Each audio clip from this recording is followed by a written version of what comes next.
नमस्कार साथियों, स्वागत है आपका अपने YouTube चैनल वाईके ऑनलाइन एजुकेशन में। उम्मीद है आप सब स्वस्थ होंगे। दोस्तों, आज हम एक नया टॉपिक शुरू करेंगे जिसका नाम है शब्द शक्ति। आप में से कई लोगों के कमेंट्स आ रहे थे कि मैम शब्द शक्ति के ऊपर एक वीडियो बना दीजिए, तो आज मैं उसी को लेकर के आपसे चर्चा करूंगी। तो आप लोग बने रहिए वीडियो में, पूरा वीडियो ज़रूर देखिए। और आज आपको यहाँ से मैं कोशिश करूँगी कि आपका कोई कन्फ्यूजन ना रहे और इसके बाद इस शब्द शक्ति से आपका कोई सवाल ना रहे। ठीक है, तो चलिए शुरू करते हैं। और अगर आपने पिछले वीडियोस नहीं देखे हैं जिसमें मैंने प्रैक्टिस सेट आपको करवाए हैं और भी बहुत सारे हिंदी के टॉपिक हैं, उत्तराखंड साहित्य है, सारी चीज़ें हम पढ़ चुके हैं लगभग उत्तराखंड साहित्य के अंतर्गत।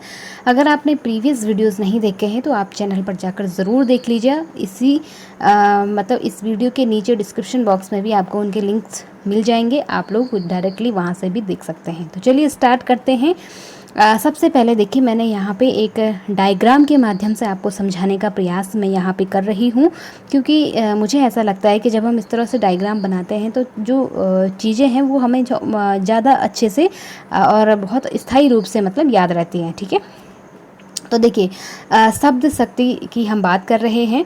शब्द शक्ति का बेसिकली अगर हम अर्थ से कहें, शाब्दिक अर्थ की अगर हम बात करें तो शब्द शक्ति मतलब किसी बात को कहने का तरीका। ठीक है, कि हम किसी बात को उसका अर्थ जो है, बात तो हम कई तरह से करते हैं, लेकिन उस बात का, उस शब्द का हम क्या अर्थ ग्रहण करते हैं। आपने देखा होगा कई बार हम कुछ बात बोल देते हैं तो सुनने वाले जो होते हैं वो कई लोग अपने अपने अनुसार उसका अर्थ अलग अलग लगाते हैं, होता है ना ऐसा। तो वही जो शक्ति होती है, जो वही जो अर्थ ग्रहण किया जाता है, उसी को हम कहते हैं शब्द शक्ति। ठीक, अब हम आगे बढ़ते हैं। देखो, शब्द शक्ति बेसिकली 3 प्रकार की होती है। ठीक है, सबसे पहले है अभिधा, दूसरी है लक्षणा और तीसरी है व्यंजना शब्द शक्ति। ठीक, अब इनको हम आगे डिटेल से पढ़ेंगे, लेकिन पहले मैं इस डायग्राम्स के माध्यम से आपको समझा लेती हूँ। अब अभिधा हो गई। लक्षणा की जो सेकंड नंबर की लक्षणा है वो, उसकी भी 2 पार्ट हम पढ़ेंगे इसमें, रूढ़ा लक्षणा और प्रयोजनवती लक्षणा। ठीक, इसको आगे हम अच्छे से समझेंगे उदाहरण के द्वारा। इसके बाद तीसरी जो शब्द शक्ति है व्यंजना, उसके भी 2 भाग हैं, एक है शाब्दी व्यंजना और दूसरी है आर्थी व्यंजना। ठीक, चलिए आगे बढ़ते हैं। अब यहाँ आप देख पा रहे होंगे अभिधा किसे कहते हैं। सबसे पहले हम अभिधा की चर्चा करेंगे। तो अभिधा शब्द शक्ति बहुत आसान है, बहुत मतलब इसमें तो कोई आपको दिक्कत नहीं होगी, कोई परेशानी नहीं होगी। तो देखिए, सबसे पहले इसकी परिभाषा हम जान लेते हैं, जहाँ स्मृति, बुद्धि, अनुभूति और शब्द कोशादि के आधार पर कहे हुए शब्द के सुनते ही सबसे प्रथम जिस अर्थ का बोध होता है, माफ़ कीजिएगा थोड़ा सा टाइपिंग मिस्टेक आप देख पा रहे होंगे, अर्थ का बोध होता है उसे वाच्यार्थ कहते हैं। अब यहाँ पे ध्यान रखिएगा, वाच्यार्थ हम उसे कहते हैं। ठीक है, वाच्यार्थ कहने वाला शब्द वाचक कहलाता है, यानी कि जो वाच्यार्थ को कहने वाला जो शब्द होता है उसे हम वाच्यार्थ कहते हैं। और जिस शक्ति द्वारा यह अर्थ मालूम होता है उसे अभिधा कहते हैं। इस शक्ति के द्वारा अनेकार्थी शब्दों के एक अर्थ का बोध होता है। अब आप लोगों को परिभाषा सर के ऊपर से निकल गई होगी, आपको समझ में नहीं आई होगी, मैं उम्मीद कर रही हूँ, लेकिन कोई बात नहीं। जब मैं आपको उदाहरण से समझाऊंगी, आपने पढ़ा होगा आगमन निगमन विधि, हम व्याकरण में पढ़ते हैं, यानी कि पहले हम व्याकरण में एक बहुत फेमस विधि है आगमन निगमन, जिसमें पहले उदाहरण देकर के फिर उसके नियम समझाए जाते हैं। तो यहाँ पर हम आगमन निगमन विधि का प्रयोग करेंगे। पहले उदाहरण अच्छे से समझ लेते हैं। देखो, यहाँ पर एक उदाहरण है, मोती एक नटखट लड़का है। अब जब मैंने ये शब्द बोला, ये वाक्य बोला, तो सीधी सी बात है आपके दिमाग में कोई दूसरा अर्थ इसका कोई ग्रहण नहीं होता, सीधा सा अर्थ है। नटखट का मतलब शरारती टाइप का है ना। तो मोती एक नटखट लड़का है, तो सीधी सी बात है जितने लोगों ने ये बात सुनी है आप में से, या कोई भी अगर सुनेगा तो वो उसका एक ही अर्थ ग्रहण करेगा। ठीक, दूसरा है हरी पुस्तक पढ़ रहा है। हरी पुस्तक पढ़ रहा है जैसे ही हमने बोला तो हमारे दिमाग में कोई दूसरा ख्याल नहीं आया, हमने सिर्फ एक ही इमेज बनाई कि हरी पुस्तक पढ़ रहा है। तीसरा है गाय दूध देती है, तो इसका कोई दूसरा अर्थ निकल कर नहीं आ रहा है, सीधा सा अर्थ आपको समझ में आ रहा है ना। तो आगे जब हम लक्षणा पढ़ेंगे तो हो सकता है थोड़ा सा आपको अच्छे से क्लियर हो जाए अभिधा का, मतलब जहाँ पे सीधा अर्थ आपको समझ में आता है किसी भी बात का, जब सीधा सीधा अर्थ आपको समझ में आता है, कोई उसमें घुमावदार शब्द नहीं होते हैं, सीधी सी सरल सी भाषा होती है, सरल से शब्द होते हैं, और जिन शब्दों का सिर्फ एक ही अर्थ होता है, यानी कि अनेकार्थी शब्दों के एक अर्थ, यानी कि यहाँ पे जो है एक अर्थ वाले शब्दों का प्रयोग किया जाता है। ठीक है, तो ये आपको ध्यान रखना है, इसे कहते हैं अभिधा शब्द शक्ति। आगे मैं और अच्छे से आपको लास्ट में इसका बहुत अच्छे से आपको एक्सप्लेन करके बताऊंगी। अगर आपका थोड़ा बहुत पहले तो यहीं आपका कन्फ्यूजन दूर हो गया होगा, क्लियर हो गया होगा आपको ये टॉपिक, मतलब अभिधा, लेकिन फिर भी अगर कोई गुंजाइश कन्फ्यूजन की रह जाएगी तो लास्ट में मैं उसको और दोबारा से अच्छे से समझाऊंगी। ठीक है, आप चिंता मत करिए। चलिए इसके बाद देखिए लक्षणा। अब दूसरी शब्द शक्ति है हमारी लक्षणा। जब अभिधा द्वारा प्राप्त अर्थ को ग्रहण करने में किसी प्रकार की बाधा आपत्ति है, अब यहाँ पे आपको समझना है, ऊपर हम जब अभिधा की बात कह रहे थे तो अभिधा में जब आपको कोई भी शब्द कहा जाता है तो आप सीधे सीधे उसका अर्थ ग्रहण कर लेते हैं, लेकिन लक्षणा में ऐसा नहीं होता है। लक्षणा में क्या होगा, जो बात आप कहना चाह रहे हैं उस बात का कोई दूसरा ही अर्थ, उस बात को मतलब घुमा के आपसे कहा जाएगा। ठीक है, अर्थ कुछ और निकलेगा, बात कुछ और होगी, शब्द में कुछ होगा, अर्थ में कुछ, मतलब अब हम इसको अच्छे से उदाहरण से समझेंगे तब आपको और क्लियरली समझ में आ जाएगा। ठीक है, देखो, और मुख्यार्थ से संबंधित कोई अन्य अर्थ ग्रहण किया जाता है, यानी कि उस शब्द का जो मुख्य अर्थ होता है उससे कोई अन्य अर्थ यहाँ पे लगाया जाता है। ठीक है, उसे लक्ष्यार्थ कहते हैं, इसीलिए इसका नाम लक्षणा है। ठीक है, लक्ष्यार्थ के वाचक शब्द को लक्षक कहते हैं और लक्ष्यार्थ निर्धारणी शक्ति को लक्षणा कहते हैं। मुख्यार्थ को ग्रहण न करने के कारण कोई कवि या कोई कविता या लोक परंपरा होती है,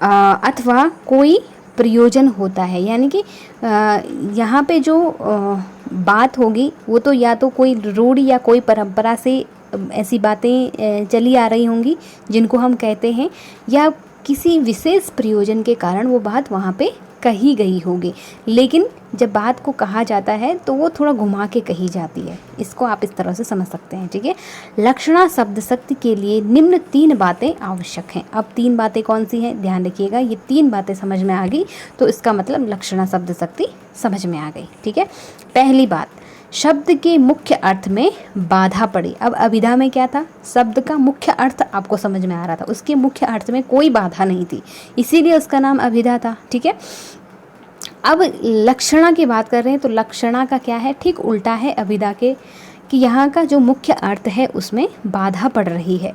ठीक है, इनडायरेक्ट जो अर्थ होता है वो उसको हमें थोड़ा दिमाग लगाना पड़ता है। जब कोई बात यहाँ पे कही जाती है तो उसके मुख्य अर्थ में जो उस बात को कहने के पीछे उसका जो तर्क होता है, जो उसका भावार्थ होता है वो अलग होता है। शब्दार्थ अलग होंगे और भावार्थ अलग होता है। ठीक है, तो मुख्यार्थ में बाधा। दूसरा क्या है, शब्द के मुख्यार्थ से संबंधित कोई अन्य अर्थ लिया जाए, जो उसका मुख्य अर्थ है, शब्द का जो अर्थ है ना, उसका जो अन्य अर्थ है, जो भावार्थ है वो लिया जाए। ठीक है, उस शब्द के लक्ष्यार्थ को ग्रहण करने का कोई विशेष प्रयोजन हो, यानी कि जब हम उस बात को कह रहे हैं तो इसका मतलब उस बात को कहने का कोई विशेष प्रयोजन होगा।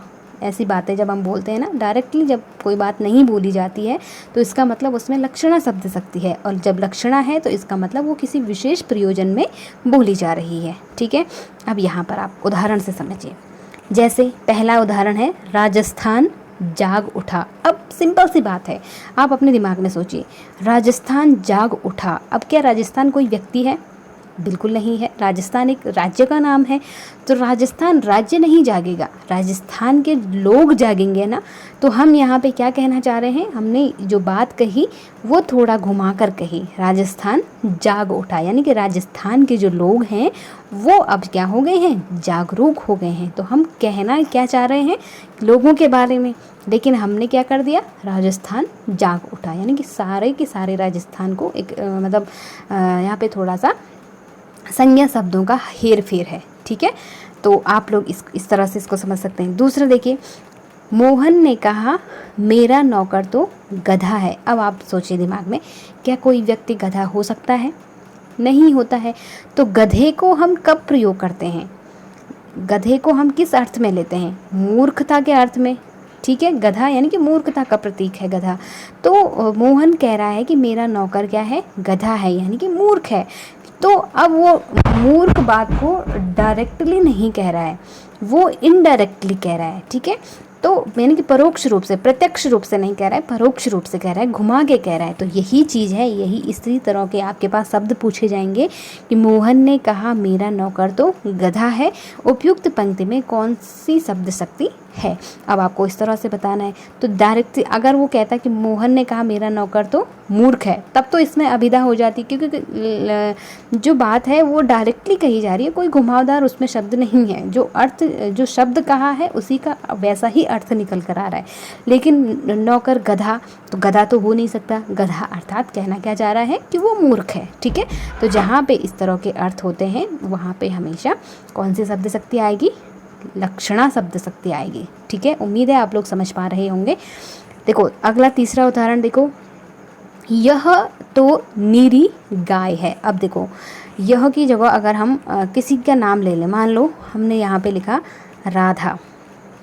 ठीक है, मान लो दो लोग आपस में बात कर रहे हैं और वो राधा के विषय में बात कर रहे हैं कि राधा तो नीरी गाय है। अब क्या गाय, राधा क्या गाय हो सकती है? भाई नहीं हो सकती है ना। गाय यहाँ पे किस चीज़ का प्रतीक है? शांति का प्रतीक है, एकदम शांत, मतलब स्वभाव से वो कैसी है? एकदम शांत है, भोली भाली सी, है ना।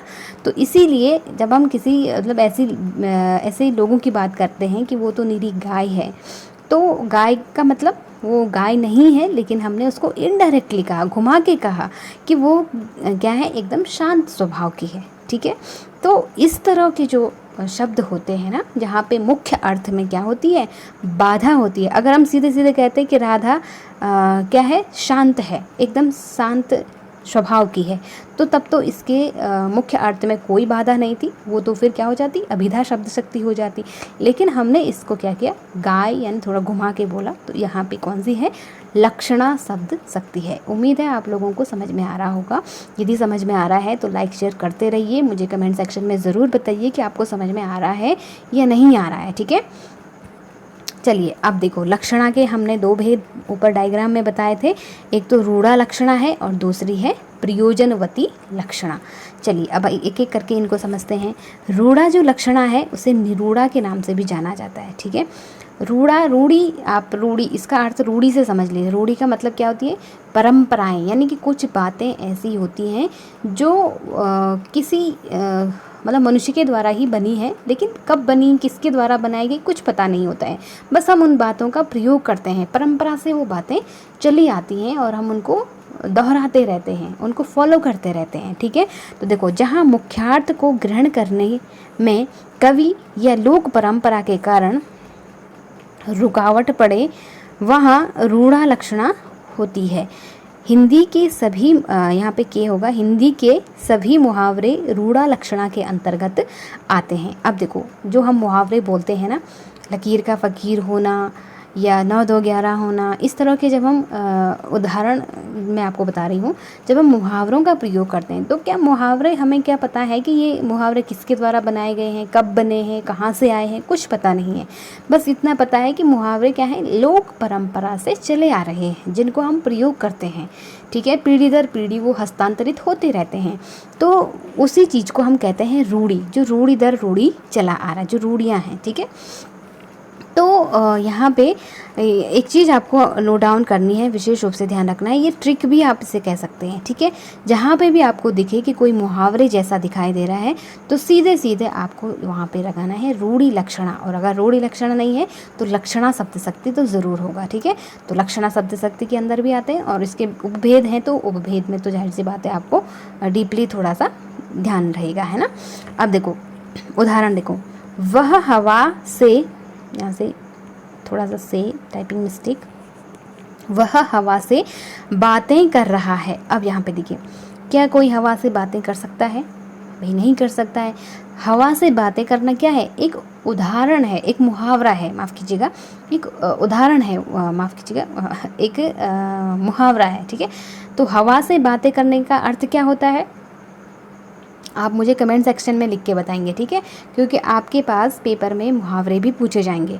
तो हवा से बातें करना, इसका आप मुझे कमेंट बॉक्स में लिखिए जल्दी से कि इसका इस मुहावरे का अर्थ क्या होता है। तो क्या हम हवा से बात करते हैं, नहीं करते हैं। तो हवा से बात करना मतलब ऊपर ही ऊपर रहना, अपने आप में थोड़ा घमंड का ये प्रतीक है कि हवा से बात करना यानी कि ऊंचा उठना, ठीक है। तो इस तरह से आप इसे ध्यान रख सकते हैं। दूसरा देखिए, बाजार में लाठियाँ चल गई। अब देखो, बाजार में लाठियाँ खुद चल नहीं सकती है, जाहिर सी बात है किसी व्यक्ति के द्वारा चलाई गई होंगी, या आपस में लोग गुटों में आपस में लाठियाँ चली होंगी। तो बाजार में लाठियाँ चल गई यानी कि आपस में क्या हुआ, मतभेद हुआ वहाँ पे, ठीक है। तो ये भी क्या है, एक रूढ़ी का उदाहरण है। चलिए इसके बाद आगे बढ़ते हैं। प्रयोजनवती लक्षणा। अब प्रयोजन का मतलब ये होता है कि जब किसी विशेष परिस्थिति में हम कोई बात प्रयोग करते हैं, ठीक है, उसे प्रयोजन यानी कि कोई कार्य को जब हम करते हैं तो विशेष प्रयोजन से करते हैं ना, तो उसी को हम प्रयोजनवती लक्षणा कहते हैं। यानी किसी विशेष परिप्रेक्ष्य में किसी शब्द का, किसी बात का प्रयोग करना ही प्रयोजनवती लक्षणा कहलाता है। सिंपल से आप इसे ध्यान रख सकते हैं। देखिए, जहाँ प्रयोजन के कारण शब्द के मुख्यार्थ में बाधा पड़े, वहाँ प्रयोजनवती लक्षणा होती है। यहाँ परिभाषा को और ध्यान से पढ़िएगा। जहाँ प्रयोजन के कारण यानी किसी विशेष प्रयोजन के कारण शब्द के मुख्यार्थ में बाधा पड़े। अब इसको उदाहरण से समझेंगे तब आपको ध्यान में अच्छे से आ जाएगा। देखो, मैंने राम रतन धन पायो। अब आप दिमाग में सोचिए, क्या राम कोई रतन है? ये किसी कविता की भी पंक्तियाँ हैं। तो आप अपने दिमाग में सोचिए कि क्या कोई मतलब राम जो है वो कोई रत्न है क्या? रत्न मतलब हीरा मोती, ये रत्न होते हैं हमारे। तो क्या राम कोई रत्न है? नहीं है। लेकिन यहाँ पे कहा क्या जा रहा है कि मैंने तो राम रतन धन पायो। अब हम इसको आगे समझते हैं। देखो, यहाँ रामचंद्र जी को रत्न धन कहा गया है। रत्न धन का मुख्यार्थ है धन संपत्ति, किंतु यहाँ ईश्वर भक्ति सूचित करने के प्रयोजन से रतन धन का अर्थ सर्वशक्तिमान या अत्यंत सुखदायी आदि करना होगा। देखो, इसको मैं आपको अच्छे से समझाती हूँ। यहाँ पे जो है किसी व्यक्ति ने क्या कहा है कि मैंने राम रतन धन पायो। ये मीराबाई का कथन है बेसिकली, कि मीराबाई क्या कह रही हैं कि मैंने राम रतन धन पायो। अब रत्न, राम रत्न नहीं है, लेकिन रत्न क्या होता है? अनमोल होता है, बहुत कीमती वस्तु हम उसे कहते हैं, है ना, कीमती होता है बेसिकली। तो यहाँ पे देखो, एक कीमती चीज़ से जोड़ा गया है भगवान राम को, अर्थात मीराबाई ने क्या करी है, अपनी भक्ति की पराकाष्ठा को व्यक्त किया है, अपनी भक्ति को व्यक्त किया है कि मैंने क्या कर दिया है, राम रतन धन पा लिया है, ठीक है। तो अपने ईश्वर को कह रही है कि मैंने ईश्वर को प्राप्त कर लिया है, अर्थात मैंने राम रूपी रत्न को, राम जो है वो मेरे लिए क्या है, एक अनमोल रत्न के समान है, उनको मैंने प्राप्त कर लिया है। तो यहाँ पे एक विशेष प्रयोजन में, यानी कि वो भगवान की भक्ति प्राप्त कर ली है उन्होंने, लेकिन वो उसको रत्न धन से जोड़ रही है। तो किसी विशेष प्रयोजन में उन्होंने क्या किया है, इस बात का प्रयोग किया है। तो इसीलिए यहाँ पे क्या है, प्रयोजनवती लक्षणा है। अब यहाँ पे देखो, वह तो नीरी गाय है। यहाँ पे राधा, जैसे मैंने आपको ऊपर बताया था कि ये राधा का उदाहरण है, ठीक है। तो राधा तो नीरी गाय है। अब हम राधा के विषय में बात कर रहे हैं, यानी कि राधा क्या है, यहाँ पे प्रयोजन है, किसी विशेष प्रयोजन में राधा के बारे में बात हो रही है, किसी विशेष प्रयोजन के लिए। तो हम उसे क्या कह रहे हैं कि वह तो नीरी गाय है। तो गाय यहाँ पे कोई मतलब ये मुहावरा नहीं है, इस तरह भी आप इसको अलग कर सकते हैं। सीधी सी बात है, जहाँ पे मुहावरे जैसा आपको दिखेगा वहाँ पे रूढ़ा लक्षण आ जाएगा, और जहाँ पे सिंपल सा शब्द है और आपको थोड़ा सा कठिनाई हो रही है तो सीधे से लगा देना कि वहाँ पे प्रयोजनवती लक्षणा है, किसी विशेष प्रयोजन में जहाँ पे बात का प्रयोग किया जाए, ठीक है। उम्मीद है आप लोग समझ पाए होंगे। देखिए, तब कुछ नहीं है, अगर आपको एक बार में समझ में नहीं आया तो आप वीडियो को बार बार चलाइए, आराम से समझ में आ जाएगा, और नोट्स ज़रूर बनाइए, ठीक है। अब तीसरा देखिए, वाचार्थ और लक्ष्यार्थ दोनों के अतिरिक्त जिस अद्भुत अर्थ का बोध होता है, यहाँ पे थोड़ा अलग सा है ये, वाचार्थ और लक्ष्यार्थ, यानी कि अभिधा और व्यंजना दोनों के अतिरिक्त जिस अद्भुत अर्थ का बोध होता है उसे व्यंग्यार्थ कहते हैं। यहाँ पे किसी तीसरे अर्थ का बोध होता है। जिस शब्द से यह अर्थ प्राप्त होता है उसे व्यंजक कहते हैं, और जिस शक्ति के द्वारा व्यंग्यार्थ का ज्ञान होता है उसे व्यंजना कहते हैं। और व्यंजना के भी, माफ कीजिएगा, व्यंजना के भी क्या है, दो भेद हैं, शाब्दी व्यंजना और आर्थी व्यंजना। अब इसको हम अच्छे से समझते हैं। देखो, शाब्दी व्यंजना क्या होती है, जहाँ शब्द पर निर्भर होती है वहाँ शाब्दी व्यंजना होती है। यानी कि जहाँ पूरा जो आपका वाक्य होगा वो शब्दों पर आधारित होगा, वहाँ शाब्दी व्यंजना होगी। जैसे चिर जीवो जोरी जुरे, क्यों न स्नेह गंभीर, को घटी ये वृष भानुजा, वे हलदर के वीर। अब देखो, एक ट्रिक मैं आपको बताती हूँ। श्लेष अलंकार आपने पढ़ा होगा। श्लेष का मतलब होता है चिपका हुआ, जहाँ पर एक शब्द से एक से अधिक अर्थ चिपके हुए होते हैं या एक शब्द के एक से अधिक अर्थ होते हैं, वहाँ पे श्लेष अलंकार होता है। ठीक है, तो श्लेष अलंकार के जितने भी उदाहरण होंगे, श्लेष अलंकार के जितने भी उदाहरण होंगे वो सारे आपके शाब्दी व्यंजना यानी व्यंजना शब्द शक्ति के अंदर आएंगे या शाब्दी व्यंजना के अंदर आएंगे। ठीक है, देखिए अब यहाँ पे आपको ध्यान, ये तो ट्रिक बताई मैंने, अगर आपको श्लेष अलंकार पता है तो आप शाब्दी व्यंजना को भी समझ जाएंगे। ठीक है, चिर जीवो जोरी जुरे, क्यों न स्नेह गंभीर। चिर का मतलब होता है लंबे समय तक। ठीक है, जीवो मतलब जिए, जोरी जुरे यानी जोरी का मतलब जोड़ी, जो ये जोड़ी है वो लंबे समय, मतलब ये प्रार्थना के संबंध में है। ठीक है, कि ये जोड़ी लंबे समय तक जिए। क्यों न स्नेह गंभीर, जो इतने प्रिय है, मतलब जो जिनका स्वभाव क्या है, गंभीर है कह सकते हैं, या जिनसे हमें विशेष रूप से प्रेम है। को घटी ये वृषभानुजा, वे हलदर के वीर। अब यहाँ पे जो वृषभानु शब्द है ना, उसके दो अर्थ निकल के आते हैं, और हलधर के भी दो अर्थ हैं, यहाँ आप देख पा रहे होंगे। वृषभानुजा, एक अर्थ है वृषभानुजा का राधा, और दूसरा अर्थ है गाय। ठीक है, वृषभ का मतलब होता है बैल, और जा का मतलब अनुजा मतलब बहन। तो वृषभ यानी बैल, अनुजा मतलब बहन, तो बैल की बहन गाय से यहाँ पे अर्थ लिया जा रहा है। और वृषभानु कौन थे, राधा के पिता थे, तो जा का मतलब पुत्री, तो वृषभानुजा यानी कि राधा, वृषभानुजा यानी कि गाय, दो अर्थ इसके निकल कर आए। हलधर एक तो बलराम को कहते हैं, और एक हलधर यानी जिसने हल को धारण किया है, तो हल को धारण करने वाला बैल, तो हलधर के भी दो अर्थ निकल के आए। के वीर यानी हलधर के वीर कहते हैं, वीर यहाँ पे कृष्ण के लिए कहा जा रहा है। ठीक है, तो यहाँ पे बलराम का जो भाई है और वृषभानुजा की जो पुत्री है राधा, उनकी जोड़ी क्या है, एक महान जोड़ी है जिससे सभी प्रेम करते हैं, और ये जोड़ी चिरजीवी मतलब जुग जुग तक जीती रहे, ऐसी एक प्रार्थना स्वरूप यहाँ पे किया जा रहा है। ठीक है, तो यहाँ पे आप देख पा रहे होंगे इस तरह से यहाँ पे दो अर्थ इसके निकल कर आ रहे हैं। तो आपसे क्या पूछा जाएगा, ये मान लो ये पंक्ति आपको यहाँ पे दे दी, या हो सकता है केवल लास्ट वाली पंक्ति दे दे, को घटी ये वृषभानुजा वे हलधर के वीर। इसमें क्या है, कौन सी शब्द शक्ति है। तो आपको मैंने क्या बताया कि जहाँ पर एक शब्द के एक से अधिक अर्थ निकल कर आते हैं वहाँ पे शाब्दी व्यंजना आप सीधे सीधे करेंगे। वो श्लेष अलंकार का उदाहरण भी है और शाब्दी। अब देखो यहाँ पे दो चीज़ें आपको पता चली, एक श्लेष अलंकार के उदाहरण और एक शाब्दी व्यंजना। ठीक, चलिए आगे बढ़ते हैं, उम्मीद है आप समझ पाए होंगे। देखिए यहाँ हलधर और वृषभानुजा में श्लेष होने के कारण एक गुप्त परिहास व्यंग्य है, परंतु वह इन व्यंजक शब्दों पर ही निर्भर है। यदि इनकी जगह इनके पर्यायवाची शब्द रखे जाएं तो फिर यह चमत्कार न रह जाएगा। अगर हम इनके जगह पे इनके पर्यायवाची लेते, बैल का पर्यायवाची लेते या कृष्ण का दूसरा पर्यायवाची लेते, तो शायद इसका चमत्कार जो है वो ख़त्म हो जाता। ठीक है, तो इस तरह के जो शब्द लिए जाते हैं ना, वो विशेष रूप से इसीलिए लिए जाते हैं कि उसमें अलंकार डिसाइड, कवि को जो है अलंकार बनाना होता है ना। यह व्यंजना शब्द पर निर्भर है, अतः यहाँ शाब्दी व्यंजना होगी। अब आर्थी व्यंजना की बात कर लेते हैं।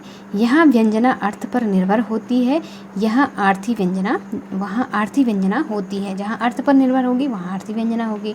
देखो, अबला जीवन हाय तुम्हारी यही कहानी, आंचल में है दूध और आँखों में है पानी। अब आप मुझे कमेंट सेक्शन में लिखिए कि ये पंक्तियाँ किसके द्वारा और किस ग्रंथ से लिखी गई हैं। ठीक है, बहुत महत्वपूर्ण है, आपके एग्ज़ाम में पूछा जाएगा। इसमें माता के स्नेह और दैन्य का चित्रण व्यंग्य है। जो तेरा ध्यान जो कि शब्दगत नहीं अपितु उसके अर्थ पर निर्भर है। यदि उपर्युक्त शब्दों के स्थान पर उनके प्रतिशब्द भी रख दिए जाएं तो भी चमत्कार नहीं होता है, यहाँ आर्थी व्यंजना होती है। देखो फिर से पढ़ रही हूँ, ध्यान दीजिएगा। इसमें माता के स्नेह और दैन्य का चित्रण व्यंग्य है, यानी कि यहाँ पे कहा गया है कि अबला का मतलब निर्बल, कि महिला के बारे में कहा गया है कि हे अबला तेरी क्या ये तेरी कैसी कहानी है कि आंचल में है दूध, यानी कि आंचल में तो दूध छुपा हुआ है लेकिन आँखों में क्या है, पानी है। ठीक है, ममता एक तरफ से तो ममता दर्शाई गई है कि तेरे अंदर क्या है, अगाध ममता भरी हुई है, लेकिन दूसरी तरफ तेरे को इतने सारे कष्ट हैं, इतने सारे दुख हैं कि आँखों से वो क्या बह रहा है, पानी बह रहा है। ठीक है, तो सीधी सी बात है यहाँ पे, जहाँ पे इस तरह के अर्थों को आपको समझना हो, अर्थों के माध्यम से चमत्कार यहाँ पे हो रहा है, तो वहाँ पे आर्थी व्यंजना होती है। ठीक है, उपयुक्त शब्दों के स्थान पर प्रतिशब्द भी रख दिए जाएं तो भी चमत्कार नष्ट नहीं होता। यहाँ पे आपको ध्यान रखना है कि जो आर्थी व्यंजना होती है, अगर हम उसके स्थान पर उसके पर्यायवाची शब्द भी रखेंगे, दूध का पर्यायवाची रखते या हाँ दूध का अगर हम पर्यायवाची रखते या अबला का पर्यायवाची रखते, तो भी यहाँ पे जो है आंचल का रखते तो या आँखों का रखते तो उसके अर्थ में कोई परिवर्तन नहीं होना था, फिर भी वो चमत्कार है वो वैसा का वैसा रहता है। जबकि शाब्दी व्यंजना में क्या है, अगर शब्दों के स्थान पर पर्यायवाची शब्द रखे जाएंगे तो उसका चमत्कार नष्ट हो जाता है। ठीक है, तो इसमें ये डिफरेंस आपको ध्यान रखना है। चलिए आगे बढ़ते हैं। अब देखिए मैं एक चीज़ जो शब्द शक्ति है ना, उसको मैं एक डायग्राम के माध्यम से आपको समझाने का प्रयास करती हूँ, इजीली आपको समझ में आ जाएगा। देखो शब्द शक्ति मैंने यहाँ लिखी है, उसका जो शब्द होता है वो आपसे जो क्वेश्चन बनेगा वो इस तरह से बनेगा, अर्थ क्या है और उसकी परिभाषा इस तरह से सरल शब्दों में लिखी हुई है। ठीक है, तो सबसे पहले आती है अभिधा। मुख्य रूप से तो तीन ही आपको ध्यान रखनी पड़ती हैं। ठीक है, तो अभिधा जो हो गई, अभिधा का जो शब्द होगा वो कैसा होगा, वाचक शब्द होगा, यानी डायरेक्ट शब्द होगा जिसका आप डायरेक्ट अर्थ ग्रहण करेंगे। ठीक है, और उसका अर्थ कैसे ग्रहण करेंगे, मुख्यार्थ होगा, वाच्यार्थ होगा या संकेतितार्थ होगा। अब क्वेश्चन आपसे क्या पूछा जाएगा कि जहाँ पे जिस शब्द शक्ति के द्वारा मुख्यार्थ, वाचार्थ या सांकेतिक अर्थ ग्रहण किया जाता है उसे कौन सी शब्द शक्ति कहते हैं। तो कई बार आप लोग वाचार्थ को जो है व्यंग्यार्थ से जोड़ देते हैं और उसको गलत कर देते हैं व्यंजक। वाचार्थ हमेशा ही, वाचार्थ का मतलब वाक्य का अर्थ, सीधे जो अर्थ आता है। ठीक है, तो उसमें अभिधा शब्द शक्ति आएगी, जिसके अर्थ को ग्रहण करने में कोई बाधा नहीं आती है, वो अभिधा शब्द शक्ति है। तो ये चीज़ आपको ध्यान रखनी है, शब्द का मुख्य अर्थ या लोक प्रचलित अर्थ या शब्दकोशीय अर्थ ग्रहण करना, यानी कि उसमें कोई बाधा नहीं है, उसका कोई दूसरा अर्थ नहीं है, डायरेक्टली आपको शब्द का अर्थ जहाँ पे ग्रहण होता है वहाँ पे अभिधा शब्द शक्ति होती है। दूसरा है लक्षणा। अब इसका जो शब्द होगा वो कौन सा होगा, लक्षक होगा। ठीक है, लक्ष्यार्थ, रूढ़ार्थ या आरोपितार्थ, यानी कि जो उसका अर्थ होगा वो या तो लक्ष्यार्थ होगा या रूढ़ि पर आधारित होगा या आरोपित किया गया होगा। ठीक है, तो इस तरह से तीन शब्द इसमें ध्यान रखने हैं।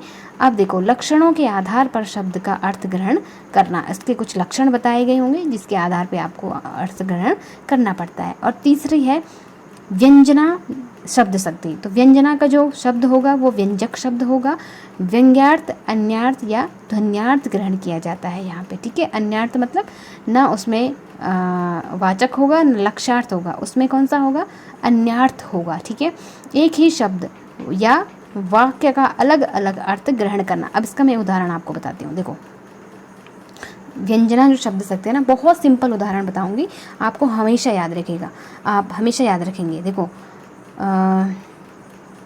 पंडित ने कहा शाम हो गई।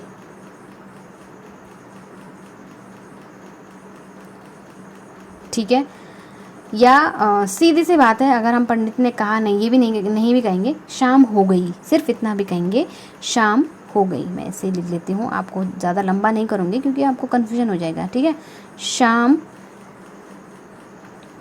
हो गई, शाम हो गई। ठीक है, अब देखो, जब हमने मान के चलो आपके घर आंगन में किसी ने ज़ोर से कहा कि शाम हो गई, तो अब इसमें हर किसी व्यक्ति की, जिस व्यक्ति ने इस शब्द को सुना, उस व्यक्ति ने क्या कर दिया, इसके प्रति अपनी प्रतिक्रिया दिखाने लग गई। शाम हो गई तो माँ क्या करने लग गई, चूल्हा चौका करने लग गई, किचन में अपना सामान समेटने लग गई कि मुझे रसोई पकानी है। दूसरा कोई व्यक्ति है वहाँ पे, छोटे बच्चे खेल रहे थे जो अब तक, वो भी दौड़ करके अपना बस्ता खोलने लग गए कि हमें पढ़ाई करनी है। जैसे ही पंडित जी ने सुना कि शाम हो गई तो वो भी अपना क्या करने लग गए, जो संध्या का पूजन का सामग्री होती है अपने मंदिर की तरफ बढ़ने लगे। और जो खेत में किसान हल जोत रहा था, उसने भी सुना कि शाम हो गई तो उसने अपने बैल खोल करके वो भी घर की तरफ आ गया। तो देखो, शाम हो गई शब्द तो क्या है, एक शब्द है, लेकिन उस शब्द का अर्थ जो है हर व्यक्ति ने अपने अपने परिप्रेक्ष्य में अलग अलग अर्थ ग्रहण किया। तो उसको हम कहते हैं व्यंजना शब्द शक्ति। समझ में आ गया? एक और उदाहरण बताती हूँ। प्रधानाचार्य ने कहा इसको हम सिंपल कर देते हैं, घंटी बज गई। ठीक है, घंटी बज गई, स्कूल की घंटी। तो जो प्रधानाचार्य हैं उन्होंने भी अपने अनुसार, जो वो घंटी बजने के पश्चात कार्य करते होंगे, उन्होंने अपनी तैयारी करी। और जो शिक्षक होंगे वो जो कार्य करते होंगे घंटी बजने पे, ये छुट्टी की लिख ले हम यहाँ पे। ठीक है, छुट्टी की घंटी बज गई। ठीक है, तो छुट्टी की घंटी बजते ही सारे लोग जो काम करते हैं, या इंटरवल की घंटी बज गई तो जो लोग उस घंटी बजने के पश्चात, या चौथी घंटी बज गई तो चौथी घंटी में जिस टीचर का जो पीरियड होगा, जो सब्जेक्ट का वो होगा, जो छात्र होंगे उनके चौथे पीरियड में जो क्लास चलती होगी वो अपने अनुसार तैयारी करेंगे, जो टीचर होगा वो अपने अनुसार तैयारी करेंगे। हर व्यक्ति जिसने भी सुना कि चौथी घंटी बज गई तो वो उस घंटी के अनुसार अपना अपना कार्य करेगा। भाई घंटी तो सबके लिए एक जैसी थी, लेकिन कार्य सबके क्या हैं, अलग अलग हैं, अर्थ सबने उसका अलग अलग ग्रहण किया। तो इस प्रकार के जहाँ पे शब्द होते हैं उसे हम हमेशा व्यंजना शब्द शक्ति के अंदर रखते हैं। ठीक है, जहाँ पे ना अभिधेय अर्थ होता है, न लक्ष्यार्थ होता है, बल्कि सीधे सीधे अन्यार्थ या ध्वन्यार्थ या व्यंग्यार्थ ग्रहण किया जाता है। ठीक है, तो उम्मीद है आप लोगों को ये समझ में आ गया होगा। तो दोस्तों, ये थी हमारी शब्द शक्ति, और इसको हमने इस तरह से पढ़ा, आप लोगों को समझ में आया होगा ऐसी मैं उम्मीद कर रही हूँ। अगर नहीं आया तो भी आप मुझे कमेंट करके ज़रूर बताइए, मैं कोशिश करूँगी कि फिर कुछ और उदाहरणों से आपको समझाऊँ।